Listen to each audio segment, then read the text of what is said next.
За мэрэгжил нэгт багш эцэг эхчүүд та бүхэндээ 1-р ангид хүүхэд бүрийг хялбар аргаар холбон уншуулж, чэйжээр бичүүлж сургах болон тоглоомын аргаар 1-10 дотор бодвол сургадаг туршлагаасаа танилцуулъя. Холбон уншиж сурахын өмнө их шиг үсэг болон хос их шгийг агаарт бичүүлж, баримлын шавраар бүтээлгэж, чэйжээр бичүүлж сайтар нүдлүүлсний дараагаар эм гүйгүүлэгч авиагаа таниулаад холбуулан уншуулна. Холбуулан уншуулахын өмнө тоглоомын аргаар алга таших аргаар холбуулдаг. За иймхүү алга таших аргаар тоглуулж байгаа бичлэгээ та бүхэнд харуулна. За хэлбэрдээ. За бид нэр өмнө их шиг 7 үсгээ үзсэн тийм үү?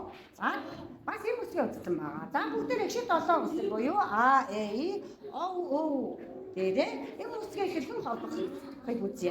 За бид наашаа харъя. За тэгэхээр их шиг 7 үсгээ бүгдээрээ зүүн гараа. Их шиг 7 үсэг байгаа. Эм үсгээ ихтэй бүгдээрээ баруун гараа өгнө. За бүгдээрээ багштай хамт уншия. За хэлээ бүгдээ. А, Эм, Э, Эм, И, Эм, О, Эм, О, Эм, О, Эм, За болчихлоо. За наашаач. За наашаа. За дараагийн үе бүгдээр холбоё. За хэлээ. Басна адилхан тий. За. Эм, за. Мэ, эм, тэ. Ма, эм, та. Бо, эм, та. Бо, эм, та. За. Эм, хүү. За чаш. За энэхүү их шиг үсэг авиатайгаа холбох. Одоо эм үсгээ тоглоомын аргаар холбоод сургасны дараагаар өгүүлбэрээр мөн алга таших аргаараа уншуул сургадаг.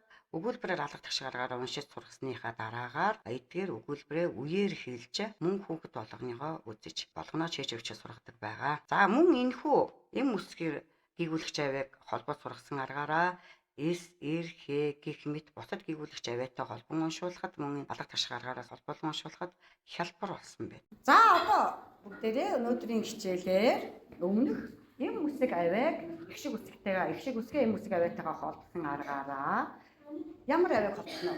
Эс гүйгүүлэгч авиаг холбох юм байна. За багштай холбож унших уу? За уншия.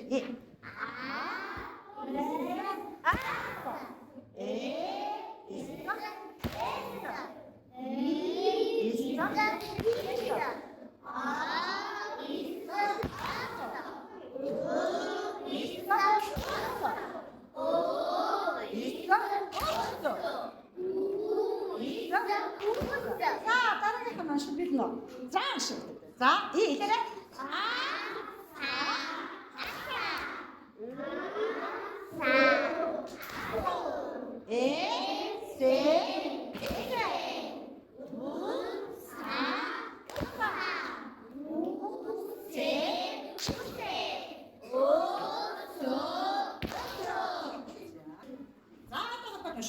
За тэгье.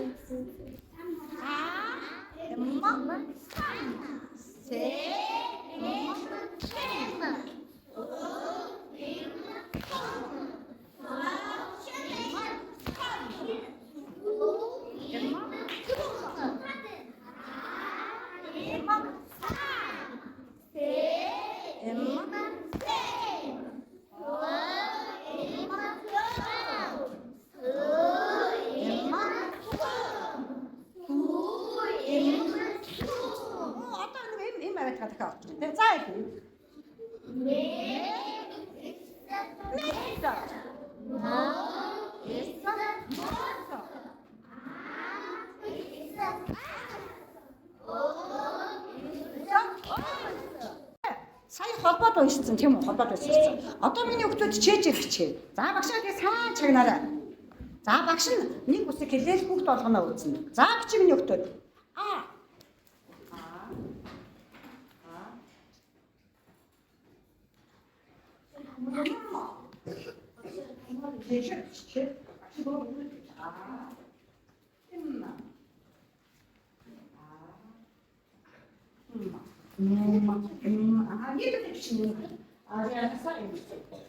Юу болов миний хүүхдүүд? Зүйтэй. Одоо Ээжлэрэ. Энэ. Ачаага сайн чимж. Ороо маш яаж.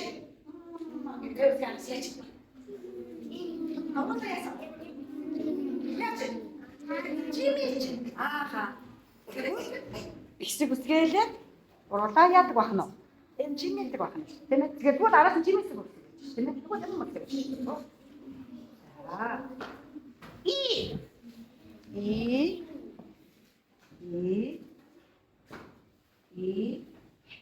Араас нь бичээрэй. Араас нь бичээрэй.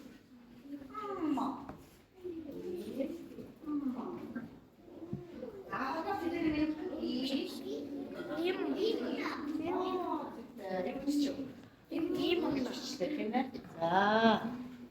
За сайн байна.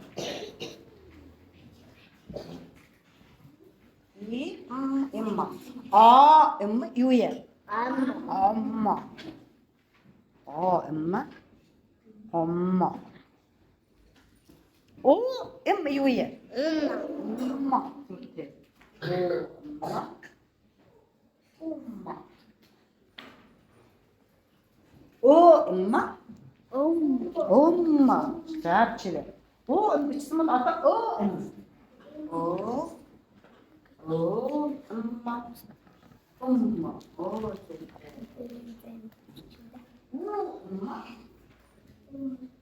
Умма.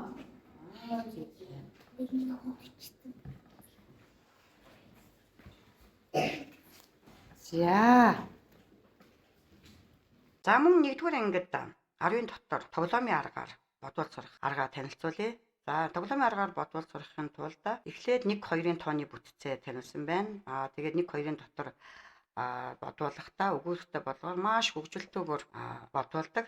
За үүний тулд хүүхэд болгоны нүдийг аниулж байгаад багш өгүүлэлттэй болгоор сонирхолтойгоор бодлогыг хэлнэ. За жишээлбэл одоо өвөө нь чамд 3 чихэр өгсөн байлаа. За түүний нэгийг нь дүү чинь хорхоо нүрдлээд идчихлээ. Одоо чамд хэдэн чихэр үлдсэн бэ гэд нүдийг аниулж агаад багш зөв бодсон сурагчдын болон эсвэл буруу бодсон сурагчдын гарыг атгах аргаар хариуг шалгадаг байгаа. За энэхүү аргаа мөн бичлэгээр харуулъя та. 10-ын нэмж хасгыг үзэн төрн дотроо 1-ийн дотор 2-ын дотор тоглоомын аргаар бодохтой бүтэц танилцсан. За миний хүмүүс бүгдээрээ нүдэ ачих. Нүдэ анаарай.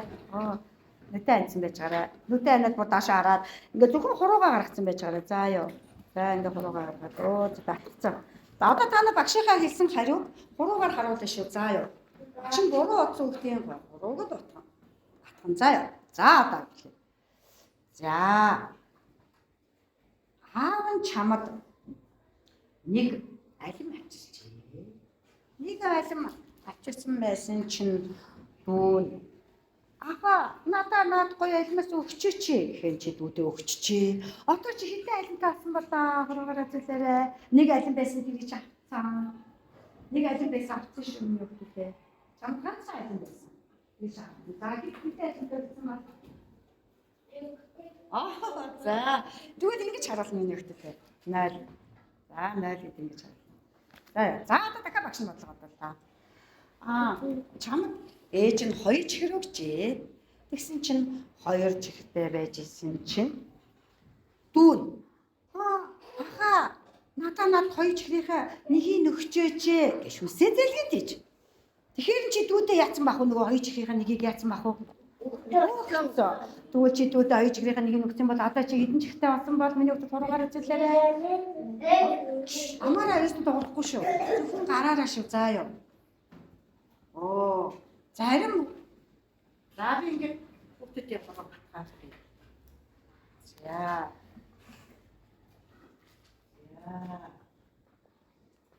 За. За болчлоо. За бүгдээрээ 2 хуруу гаргая. 2 чихрээсэн тий. Нэг нь яатсан блэ? Хит болтой. Тэгсэн чинь зарим хүүхд ингэж гаргаад байсан. Энэ хит болчих. 2. Нэг л хуруугаараа гаргана шүү. За юу. За дахиад багш нь бодлого бодуулъя. Бүгдээр унтчихаарай. За унтчихаарай. За унтчихаарай. За чамд 5 чав гойч. 5 чав гойжсэн чинь чиний бүр Хорхон хөдлөөд чи 5 чавганыхаа хоёрыг нийт чихчээ. Тэгсэн чи одоо чамд хэдэн чавга болсон болоо? Хоруугаар үзүүлээрэ. 5 чавга байсан. Хоёрыг нийтсэн. Хоёрыг нийт чихсэн. За агш нарыг. За. Юу яагаад вэ?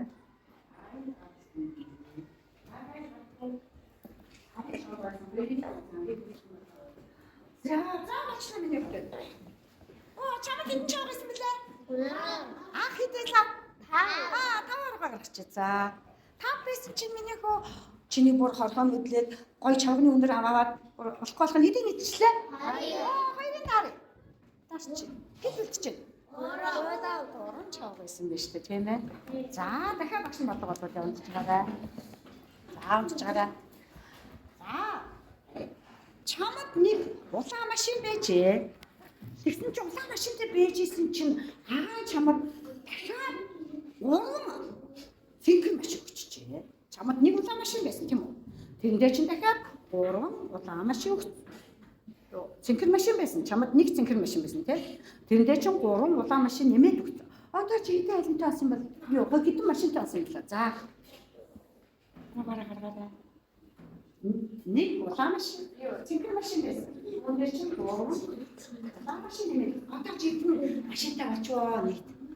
За, арай. За.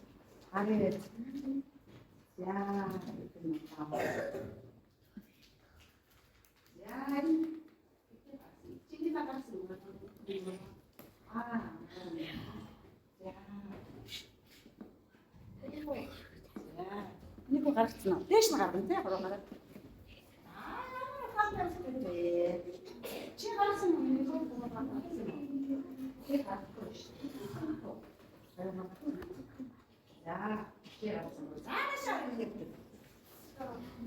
За, чамд хэдэн машин байлаа анх? Нэг гаргаж. Нэг машин байсан чи дахиад хэдэн машин болсон ч таа? Хорыг нэмээд өгч. За идэв. 4 байсан шүү дээ. За. Амжилтаа батсан хүмүүс өөртөө баяр хүргэчих. Юу вэ? Амжилт. За тийм. Амжилт. Дахиад амжилт. За. Одоо түрүүн бүгдээрээ 1 2-ын дотор бодсон бол одоо бүгдээрээ 3 4 5-ын дотор чийжэр бод. За унтж байгаа минутууд нүдэ анаа зөвхөн хуруугаа гарган. За арай багш. За. За чамд 4 алин бэжээ.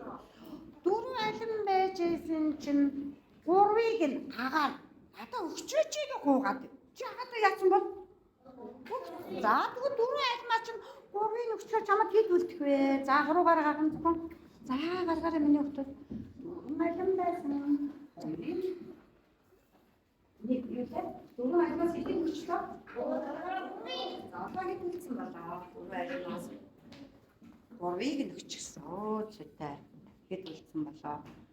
За зүйтэй миний өгтөө ухаантай бүгдээрээ сайн байна. За дахиад тушаарч байгаа. За. Мөн чамд дош ажаар миний хөө хуруугаа ингээд тахта дош араа яжаарай.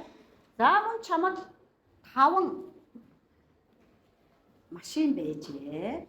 Тэгсэн чинь 5 машины чинь 5 машины чинь за хоёрыг нь дүү надаа өгөөч яагаа гэдэг чи. За чи 5 машиныхоо хоёрыг дүүдээ өгчих хэд үлдсэн болоо. Хуруугаараа зөвхөн хуруугаараа. За юус хариу хэлж болохгүй те. За хуруугаараа гаргаарай. 5 машины чинь хоёрыг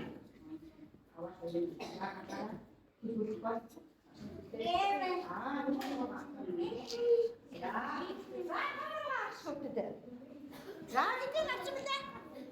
Хэдийн? Хоёрын авсан. Хэд үлдчихэ? За дахиад унтчих юм. Дахиад бодлого бодлоо шүү.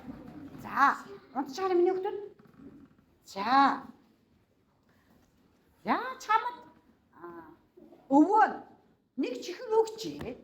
Тэгсэн чинь дахиад имэн чамд нэг чихэр дээр чинь 3 чихэр нэмээд өгчжээ.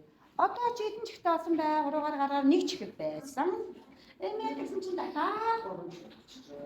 Одоо чи хэдэн чихтэй болсон бэ? Дараараа 1 чихэр байсан, 3-ыг нэмээд өгсөн.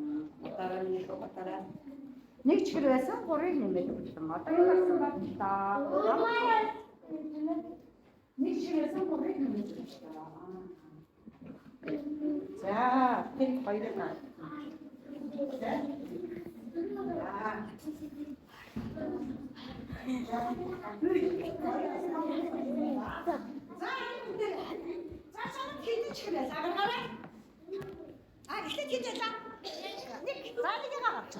Нэглэр чинь дахиад өвөө нь хэдийг нэмээд өглөө юм. Өвөө нэгийг гэсэн чинь.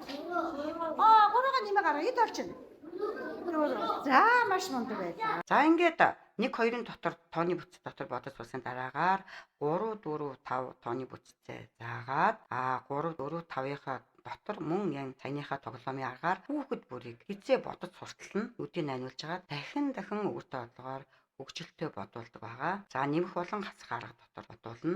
Ингээд одоо зөв бодсон хүүхэд бүрийг эсвэл буруу бодсон хүүхэд бүрийн гарыг атгаж зөв хариуг гарч ирээд хэрхэн бодсон аргаа тайлбарлана. Ингээд бүтэц бүрээр ингээд бодуулаад сурахаар ангийн нэг ч хүүхэд үлдэхгүй бүгдээр хичээл цаг дээр бодоод сурдаг. За ингээд 3 4 5 6-гийн дотор бодож сурсны дараагаар 7 8 9 10-ын дотор хүүхдүүдийг мөн энэ аргаараа одоо нэг л тооны бүтэц заагаад тэр тооны бүтэц дотроо дахин бодуулж сургадаг. За энэхүү аргаар яхад бол хүүхдүүд зүгээр л тоглож байна гэж бодцоо тоглонгоо хүүхд болгон бодож сурсан арга.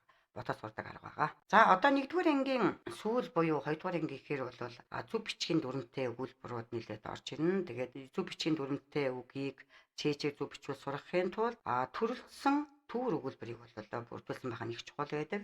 За жишээлбэл жээчээшийн дүрм заалаа гэхэд зөвхөн жээчээшийн дараа и бичсэн юм дүрмтэй үгнүүдийг төвөр өгүүлбэрээр багш бэлтэж өгөөд хизээ хоногштол нь энэ жээчээшийн дүрмтэй өгүүлбэрүүдийг бичүүлэхээр хүүхэд болгон бичиж сурсан байна. Мөн чэйжээр бичүүлж явахдаа энэ хүү одоо дүрмээ сануулж бичүүлэхээр хүүхдэд маш сайн хоногшиж тогтсон байдаг. За мөн тодотгон холбох хээ буюу үйлт нэрийнхээ сургахдаа багш мөн үйлт нэрийнхээ орсон өгүүлбэрүүдийг төвөр өгүүлбэрийг бол бэлдсэн байна. Тэгээд төвөр өгүүлбэрийг өдөр бол өгүүлбэрээ хэлж явахдаа жишээлбэл би гайхаж ойртохоор нь харахаар үзэхэр болоход үнийг байх ажээ гэсэн үг төрөлөө гэж бодоход багш яагаад ойртохоор гэдэг үгийг хэрхэн бичв? Яагаад үннийг их шиг авчив? Харахаар гэдэг үгэнд яагаад харахаар гэж бичвэ гэх мэтлэн дүрмийг асууж тайлбарлаж хүүхдүүдийг мөн хоногчтол нь олон дахин энэ тодотгон холбох үйлт нэрийнхээтэй өгүүлбэрүүдийг бичүүлэхээр хүүхэд болгон жээжэр зүг бичиж сурдаг. За мөн үйл үгүйсэх ил одоо дагвар заалаа гэж бодоход одоо үйл үгүйсэх ил дагвар орсон одоо төрөлцсөн өгүүлбэрүүдийг багш бол төвөр өгүүлбэр бий болгоод тэгээ мөн дүрмийг ярилцаж хүүхэд болгонд хоногшуулж сурах арга нь бол хүүхдүүдийг чээжвчиг биччихээ дараагаар нь алдааг нь одоо ямар их алдаа вэ гэж нөтлүүлж хэлсэнд орвол тухайн чээжвчигэн дээрээ нөтлүүлж явах арга нь бол илүү үр дүнтэй байдаг байгаа. Ялах ишигтэй дүрм одоо заахдаа мөн ялах ишигтэй үг өгүүлбэр орсон төвөр өгүүлбэрийг бол багш бэлдсэн байна. Тэгээд чээжвчиг хэлгэж байхдаа ялах ишиг нь үгийн дунд адагт хаан сонсогдож байна. Хэлэхэд яаж хэлэгдэж байгааг бол хүүхдүүдтэй ярилцж явна. Тэгээд ялах ишигтэй урт их шиг залхахаар их шиг гээгдэж гэнэ үгүй юу их мэтлэн одоо хүүхдтэй ярилцаж ялах ишигтэй үгийг хизээ одоо алдахгүй болтол нь энэ төвөр өгүүлбэрээсээ бичүүлж өрмөө ярилцаж явахаар хүүхдэд хоногшиж өгдөгөө. Тэгснээр хүүхдүүд бол алдаагүй бичиж сурдаг байгаа. Ингээд өнөөдрийн маань та бүхэн төлөвлөсөн хичээл маань өндөрлөж байна. Дараагийн хичээлээрээ та бүхэндээ 20-оос 100-ын дотор чэйжэр нэмж хасч бодох аргачлал болон за дууны аянд хүрч чийжүүлэх арга тушнаасаа хуваалцуулна.